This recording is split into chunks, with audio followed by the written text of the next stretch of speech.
किसी भी राज्य में पुलिस की एक बड़ी जिम्मेदारी होती है चोरी की वारदातों को रोकना, अपराध पर लगाम लगाना। लेकिन सोचिए, जब पुलिस ही चोरी की वारदात को अंजाम देने लगे तो यह कितनी बड़ी और गंभीर समस्या किसी भी राज्य के लिए पैदा हो सकती है। दिल्ली में खाकी को शर्मसार करने वाला मामला है। स्पेशल सेल में एक ऑफिस में 50 लाख रुपए की चोरी हुई है और हेड कांस्टेबल को गिरफ्तार कर लिया गया है। देश की राजधानी दिल्ली में पुलिस महकमे की साख को हिला देने वाली घटना सामने आई है। स्पेशल सेल के दफ्तर में ही 50 लाख से ज़्यादा की चोरी हो गई और हैरानी की बात यह है कि इस वारदात को अंजाम देने वाला कोई बाहरी व्यक्ति नहीं था, बल्कि खुद पुलिस का एक हेड कांस्टेबल आरोपी निकला है। आरोपी खुर्शीद को दिल्ली पुलिस ने हिरासत में ले लिया है और उसके पास से 50 लाख रुपए नगद और सोना भी बरामद किया गया है। घटना 30 मई की रात की है, जब हेड कांस्टेबल खुर्शीद ने लोधी रोड स्थित स्पेशल सेल के मालखाने में सेंध लगाई।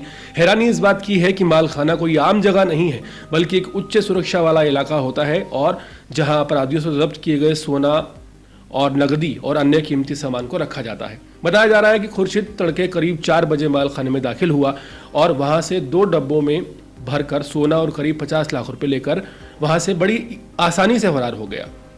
खास बात यह है कि खुर्शीद पहले इस थाने में तैनात था और मालखाने से अच्छी तरह से वाकिफ था।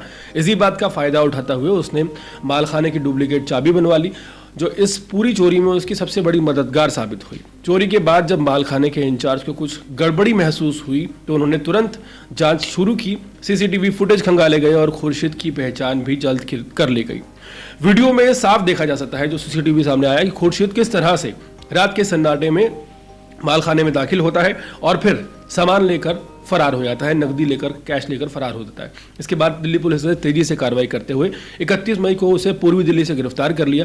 पूछताछ में कई चौंकाने वाले खुलासे हुए हैं और जांच में अब इस बात पर भी फोकस किया जा रहा है कि कहीं कोई और पुलिसकर्मी तो इस चोरी में शामिल नहीं है। इस पूरी घटना ने दिल्ली पुलिस की छवि पर एक बड़ा सवाल खड़ा कर दिया है।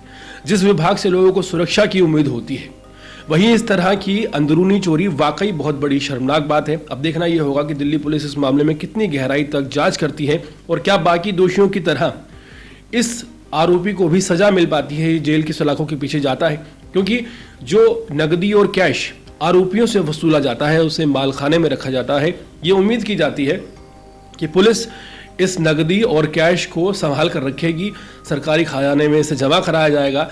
लेकिन अब जो हैरान करने वाला मामला दिल्ली से सामने आया है, इसमें हैरत इस बात की है कि पुलिसकर्मी जिन्हें जिम्मेदारी दी जाती है कि उस बरामद की गई रकम का हिसाब रखा जाएगा, साथ ही साथ उसकी हिफाजत भी की जाएगी, वही पुलिसकर्मी एक हेड कांस्टेबल खुर्शीद 50 लाख रुपए चोरी करते और गहने चोरी करते हुए पकड़ा गया है।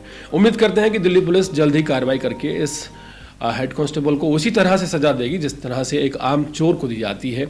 और या इस आने वाले मामले में क्या वो शख्स वाकई दंड का अधिकारी बनेगा या फिर पुलिस महकमे में होने की वजह से उसे कुछ रियायत मिल जाएगी, ये देखना बहुत ज़्यादा दिलचस्प होगा।